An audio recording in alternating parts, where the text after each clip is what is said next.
কবর মাটি দিছে আর সেলিম চৌধুরীরও সে একই কবর মাটি দিছে। তাহলে এই যে কিরাম একটা বিষয়টা কিরাম একটা হয়ে গেল না? ওরে পাগল, কবর কি কারোর জন্য আলাদা নাকি? কবর তো সবার জন্যই সমান। কবর যদি সবার জন্য সমান হয়ে থাকে ভাই, তাহলে সে আবার কিসের ভিআইপি লোক? বুঝছি ভাই, সেলিম চৌধুরীর টাকা ছিল, এই জন্য মনে করে যে যখন ভ্রমণ করতে গেছে তখন জাহাজের ভালো কেবিন ছিল, যখন বিদেশে গেছে তখন মনে করে যে তার জন্য ভিআইপি সিটটা বরাদ্দ ছিল।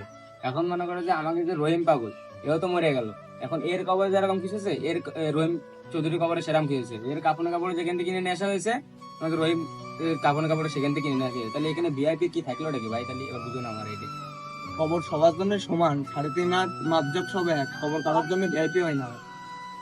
এই কথাটা কি ভাই, মানুষ কখনো ভিআইপি হয় না, মানুষের রং মানুষ সবই এক। আমরা নিজেদের ভেদাভেদ করি, আসলে মানুষকে ছোট বড় করে দেখার কোনো সুযোগ নেই, ঠিক আছে?